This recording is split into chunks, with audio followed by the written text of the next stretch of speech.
আপনারা ভাগ্যবান, হিমন্তের মতো মুখ্যমন্ত্রী পেয়েছেন, একজন স্ট্রং মুখ্যমন্ত্রী যার মেরুদণ্ড শক্ত। আরে গ্রেট, আপনাদের খুব ভাগ্য ভালো, you got a great chief minister. একটা স্ট্রং চিফ মিনিস্টার যার পিছের হাড্ডিটা খুব শক্ত। মমতা বন্দ্যোপাধ্যায় ক্ষমতা লোভী, আর আজকের মমতা ব্যানার্জি পাওয়ার হাংরি হয়ে গেছেন, যে কোনোভাবে পাওয়ার চাইব না। শিলচরে অসমের মুখ্যমন্ত্রী ডক্টর হিমন্ত বিশ্ব শর্মার প্রশংসায় পঞ্চমুখ মিঠুন বিপরীতে নিশানা করেন বাংলার মুখ্যমন্ত্রী মমতা বন্দ্যোপাধ্যায়কে। তিনি বলেন, আমরা তৃণমূলে যোগদানের সিদ্ধান্ত ভুল ছিল। আগে মমতা বন্দ্যোপাধ্যায় ফাইটার ছিল, এখন তিনি ক্ষমতা লোভী, যে কোনোভাবে ওনার ক্ষমতা চাই। কারণ সেই সময় তৃণমূল পার্টি অন্য পার্টি ছিল, সেই সময় মমতা ব্যানার্জি অন্য মমতা ব্যানার্জি ছিল।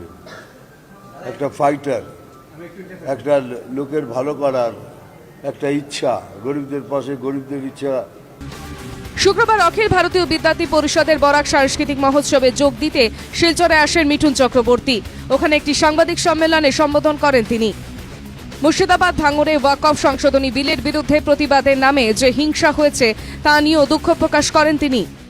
খুবই দুঃখের ব্যাপার ভাই, এখনো বুঝতে পারছি না এই যে বাঙালি ফ্যামিলিগুলোকে এইভাবে অত্যাচার করা হলো, কেন করা হলো এখনো বুঝতে পারছি না। কেননা ওদের ওয়াকফ বিলের সাথে এদের কী নেওয়া দেওয়ার আছে? এখন তারা রাস্তায় মানে ত্রাণ শিবিরে খিচুড়ি খাচ্ছে, যেটা খুবই দুঃখের। কেননা ওদের হয়তো ছোটো কুটি ছিল, কিন্তু তাদের জন্য ওটা মহল ছিল। কিন্তু আজ তারা সেখান থেকে নিয়ে ত্রাণ কুটিরে সবাই খিচুড়ি খাচ্ছে। Very very sad situation, very very bad. পশ্চিমবঙ্গের বর্তমান পরিস্থিতি নিয়ে মিঠুন চক্রবর্তী বলেন, বাংলায় রাষ্ট্রপতি শাসনের দাবি জানাচ্ছি, আর তা না হলে নির্বাচনটা হোক সেনার তত্ত্বাবধানে। এটা যদি কন্টিনিউ হয়, I appeal to home minister to have president rule in Bengal. আর তা যদি নাও হয়, তাহলে এইটুকু রিকোয়েস্ট রাখতে রেখেছি যে ইলেকশনটা যেন মিলিটারি রুলের আন্ডারে হয়, তাহলে ফেয়ার ইলেকশন হবে। আর আমরা ফেয়ার ইলেকশন চাই, আমরা দাঙ্গা চাই না, মারামারি চাই না, কিচ্ছু চাই না।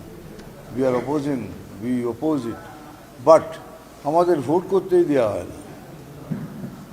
এই জায়গাটায় খালি আমরা বলেছি কি আমাদের একটুখানি 2 মাস অ্যাটলিস্ট। ভারত বাংলাদেশ সীমান্তে বিএসএফ এর ভূমিকা নিয়ে প্রায় সমালোচনা করেন মমতা বন্দ্যোপাধ্যায়। তা নিয়েও জবাব দেন মিঠুন। তিনি বলেন, বিএসএফ ব্যর্থ হলে রাজ্য পুলিশ কি করছে?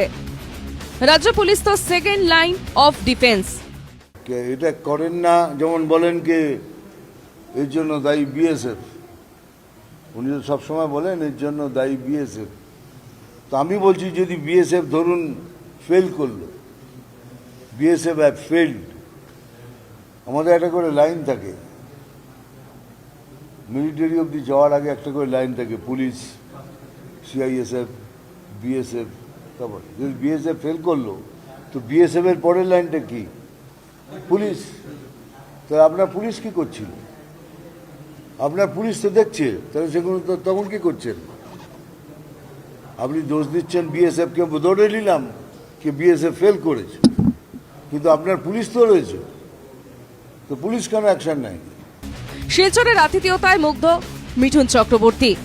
বিশেষ করে শিলচরের বাঙালি খাদ্য সম্ভারে প্রশংসা না করে থাকতে পারলেন না। খাওয়াটা আজকে দারুণ ছিল,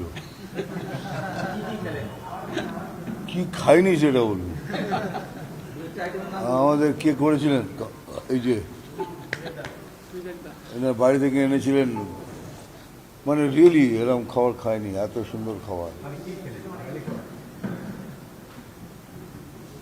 একটা ইলিশ মাছের ভাতা, তারপরে থোড়ের ভাতা, মানে শুধু ওইটা দিয়ে খাবার খেয়ে নিলাম।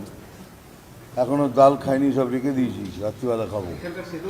শুক্রবার দুপুরে শিলচর বিমানবন্দরে অবতরণের পর উষ্ণ অভ্যর্থনায় ভাসেন মিঠুন চক্রবর্তী।